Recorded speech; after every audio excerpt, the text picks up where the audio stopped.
Somos el grupo 8 de la asignatura de métodos cualitativos. Nuestra pregunta de investigación es, ¿de qué manera participan los y las estudiantes de la Universidad de los Andes en el proceso postconflicto tras la firma de los acuerdos de paz en el 2016? La política pública elegida por nosotros es la política de memoria histórica establecida en la Ley 1448 de 2011, la Ley de Víctimas y Restitución de Tierras, que funciona como política pública para garantizar los derechos de las víctimas del posconflicto armado en Colombia. El Centro de Memoria Histórico surgió como una consecuencia de esta política, con el fin de documentar y difundir los relatos del conflicto mediante la recopilación de material documental, testimonios orales y otros insumos críticos para la memoria y los derechos humanos. Además, el Centro de Memoria Histórico busca incorporar estos contenidos en la educación superior, promoviendo una reflexión crítica que contribuye a la reconciliación nacional. Los problemas de la política fue que nosotros identificamos como problema principal la falta de garantías en la implementación efectiva de esta política en los programas académicos de las universidades, en particular en la Universidad de los Andes. Nos preocupa saber si la institución está integrando de manera crítica y profunda los relatos del conflicto armado o si por el contrario su abordaje es superficial o insuficiente. Esto nos lleva a cuestionar, ¿realmente los estudiantes están reflexionando de forma adecuada sobre el tema o existe algún vacío en su formación respecto al posconflicto?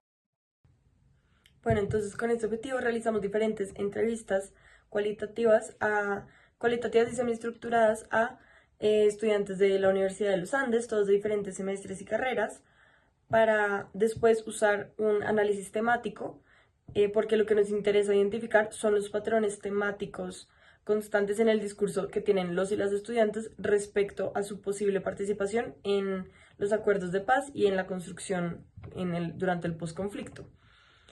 Este tipo de análisis nos pareció pertinente debido a que en las políticas públicas que encontramos no había información y no se incluía como tal a estudiantes universitarios y mucho menos a los de los Andes, de modo que decidimos hacer una investigación más inductiva. ¿Esto qué quiere decir? Que empezamos partiendo de los datos, es decir, de estas entrevistas, para hacia un contexto más macro de las políticas públicas.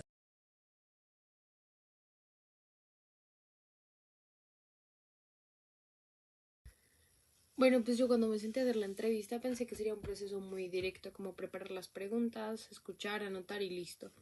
Pero en realidad fue como muy distinta la situación. La primera problemática que yo pude ver fue pues que tuve que romper como la barrera de lo académico, que aunque la entrevista pues fluía, sentía pues que estaba como en un terreno muy delicado y pues hablar del conflicto armado incluso como en lo universitario implica tocar fibras emocionales, ideológicas como muy personales para esa persona.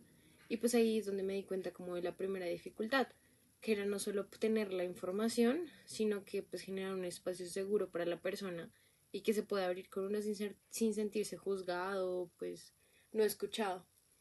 También me encontré con algo como que no esperaba tanto, que era la distancia entre el discurso institucional y las vivencias individuales. Cristina, pues mi entrevistada, habló con mucha claridad, habló sobre su universidad, aunque pues muy buena académicamente, a veces aborda el conflicto pues desde una mirada como técnica y fría. Y pues eso me chocó pues porque refleja pues una de las tensiones más grandes que tenemos pues en los espacios educativos, que es la de construir conocimiento sin perder la humanidad de los temas que tratamos. Y pues es justamente lo que me dejó pensando todo pues el día después. El aprendizaje más grande pues fue los relatos del conflicto armado, ya que pues no solo están en los libros o en los documentos pues, oficiales, sino que pues están en los silencios, en los que duelen contar, en el silencio incómodo y pues la forma como Cristina hablaba de su familia desplazada, de sus encuentros con personas desmovilizadas, me recordó que incluso quienes no han vivido la guerra directamente la tienen pues como tatuada en la historia y pues que han escuchado desde niños, desde pequeños. Y si algo me dejó de experiencia fue una reflexión que me cuesta soltar. O sea, como que tanto estamos formando a los estudiantes, no solo para analizar el conflicto, sino para transformarlo. Porque una cosa es saber qué pasó y otra muy distinta es decir qué vamos a hacer con eso. y pues siento que ahí las universidades como que tienen deudas pendientes, en pocas palabras. No basta con enseñar solo teoría, sino que necesitamos formar sensibilidad, escuchar y pues empatizar con la gente. Bueno, ahora podemos hablar como de un problema que pues yo pude evidenciar demasiado en bueno, en nuestra entrevista y que pues hasta me hizo como cuestionarme a mí mismo. Y es que, bueno, en una de esta entrevista surgió un elemento que en serio me hizo parar a mirar como el tema, y es la normalización del conflicto armado en nuestro territorio y en el discurso pues, el estudiante, perdón, que estaba siendo entrevistado. Y es que el entrevistado, pues de manera muy casual afirmó que pues el conflicto es algo que ya siempre ha estado ahí, como que ya es parte del país y que uno crece con eso. Y aunque parezca una frase inofensiva hasta cierto punto, encierra una lógica profundamente preocupante. Y es que pues la violencia es vista como parte del paisaje, como una condición casi natural del ser colombiano. Y ese tipo de percepción donde el conflicto se asume como algo como que no se puede cambiar, contribuye no solo a la indiferencia, sino a una especie de resignación colectiva. Si el conflicto es así porque siempre ha sido así, entonces pues ¿para qué lo cuestionamos? ¿Para qué queremos actuar? ¿Para qué nos vinculamos? ¿Para qué lo intentamos detener? Más aún, esta normalización viene acompañada de una desconexión emocional por completo. El entrevistado nunca había reflexionado a fondo sobre su rol en el postconflicto. Nunca se había preguntado a sí mismo como más a fondo de esto, y no por falta de capacidad, ni mucho menos, sino porque nunca sintió que fuera un tema que le involucrara realmente, como suele pasar en ciertos puntos del país, y volviendo a tomar el tema del privilegio del que ya se ha venido hablando. Y pues lo preocupante aquí no es solo la ausencia de acción, sino la ausencia de interpelación. El conflicto está ahí, pero no interpela, no molesta, no moviliza. Y este hallazgo nos lleva a preguntarnos por las formas en que la universidad perdón, tal vez pues sin querer, a reforzar esta narrativa. ¿Qué tanto se problematiza el conflicto en las aulas? ¿Qué tan profundamente se cuestiona esta idea de que la violencia es parte de lo que somos? Porque si el conflicto se vuelve paisaje, la paz podría ser como, pues no sé, una clase de utopía.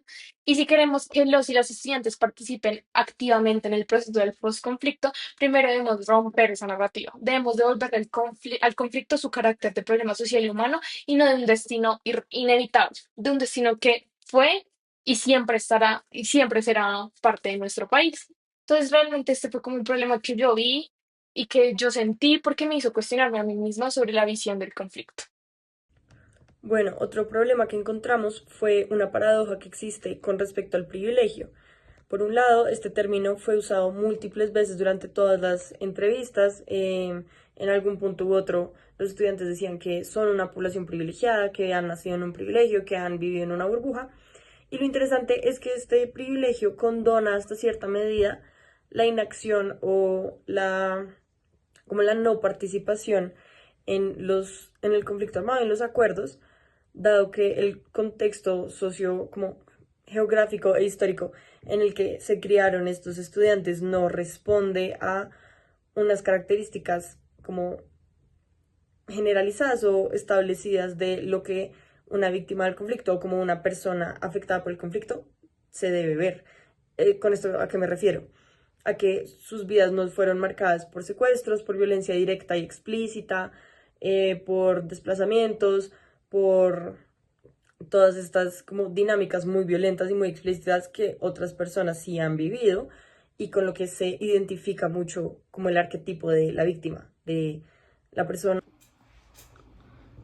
Esto nos hace reflexionar sobre nuestro rol como investigadores, como si nosotros estábamos planteando las preguntas correctas o si estábamos planteando una estructura, como que nuestro instrumento era el correcto y si sí, ¿por qué estamos teniendo estos resultados? Como investigadores nos hicimos muchas preguntas como cómo vamos a navegar las ambigüedades, cómo un no sé es diferente a nunca me lo había preguntado o un no sé es diferente a no tengo una opinión porque no me incumbe. Entonces nos hizo preguntarnos si estábamos siendo demasiado técnicos, si no estábamos guiando bien el instrumento. Y esto finalmente en los hallazgos lo pudimos como medio concretar con que los estudiantes por su posición de privilegio no se sienten llamados por estas cuestiones. Y es por esto que nuestras recomendaciones de política pública van a estar muy enfocadas a partir de esos hallazgos, cómo puede la política pública, como el Centro de Memoria, atacarse a estos problemas, atacarse al problema de que la gente siente que esto no le incumbe, cuando definitivamente no es así, por ejemplo.